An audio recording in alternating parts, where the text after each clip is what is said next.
Introducing the African Diaspora News Channel app, your gateway to stories that's overlooked by the corporate mainstream media. And we serve as the voice to the Toubou Black community. Again, we got Dr. Candace Matthews. A lot of these documents, looking at. We are committed to informing and educating through the power of media. This country is supposed to be about the land of the free for all. It has not been free for Black people, and we are tired. With our platform, we're helping to end injustice by exposing it. Join us in standing for excellence in journalism and serving our community. Download the African Diaspora News app today. The Democratic Party is making sure that Black male voters are feeling the love this election season. They are doing any and everything they can to reach out to the Black man to go vote for them, because they have spent so much time neglecting the Black man, telling the Black man to be quiet, don't speak unless you're spoken to, and all those other things, right? They spent all that time calling the Black woman the backbone of the Democratic Party, because she's always out there rescuing the Democrats, right? But now they see that Black men are like, okay, great, we heard you, you don't need us, bet we're going to go somewhere else, right? We're going to vote for Trump, the Green Party, Cornel West, the couch, whatever it is, right? And so now the Democrats are trying to spend all this money to get the Black man back in the fold. Now, specifically, there's a group called Collective PAC, and they have an initiative called Vote to Live, and they're trying to reach out to Black men. Now, they're going to spend about $4 million to do that in swing states, and this is what they said. Black men are now one of the #1 targets for misinformation online. So we know they are being targeted by our adversaries, people who are trying to meddle in our elections, both foreign and domestic players. So we want to make sure we are also communicating with Black men around what they need to go vote, what to bring with them, what's on their ballot, educating them on the actual process, because there's so much online trying to sway them. So I'm going to interpret that for y'all.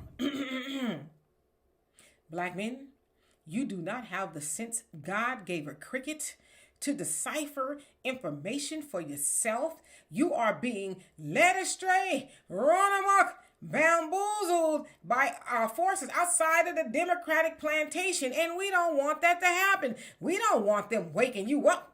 We don't want them telling you, hey, you know what? Stop being taken for granted by the Democratic Party. You should be valued too. We don't want them doing that. So, of course, we're going to accuse outside foreign, entities and domestic entities of leading you astray, because you are just so silly and cannot think for yourself. That's kind of what I understood them to say.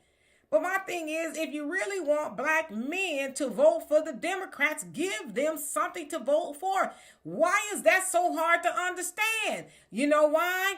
Because, again, they've been running around telling the Black woman, you the backbone gal. You the backbone. You matter more than anything. If it wasn't for Black women, oh my gosh, where would we be? The Democrats have the Black woman to thank, negating the Black man. So it's not that hard. You don't got to spend $4 million. You can save that and go put it together for reparations if you really wanted to do that. Now, again, the Collective PAC is saying, well, we're nonpartisan, but they endorse Kamala. So how you nonpartisan, but you're endorsing Kamala, and then you're going at the Black men because they want to go do something else because they're being led astray by misinformation? It's like, stop lying to kick it. Okay? You understand that you got a Black man problem, and the truth be told, you got a Black woman problem too, because Kamala is not doing that well in the polls with the Black voter like her predecessors have done.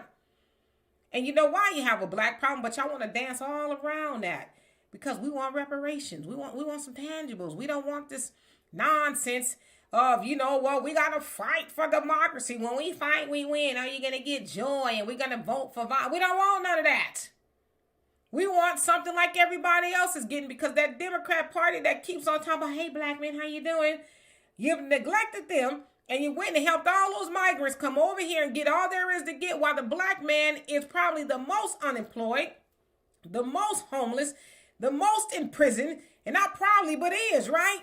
But yet you want him to just vote just because? Nah, that's not how that's going down. And a lot of Black people are saying, I'm not going to vote just because. I'm going to vote because you're going to put something in my hand. Something I can feel. Something I can put in my bank account. Something I can put on the table. Something I can put on some land, right? That's what we voting for. Other than that, we're going to go vote for something else. And a lot of us are just voting against the Democrats for protest because you have been thumbing your noses at us for so long. Now, a lot of y'all will get mad at this, but guess what? Don't argue with me. Go argue with your mama, because she'd be more likely to listen to it than me. So anyway, y'all tell me what you think of that. And for more insightful commentary, please subscribe to this channel and my channel, The Demetra Kaye Show, here on YouTube.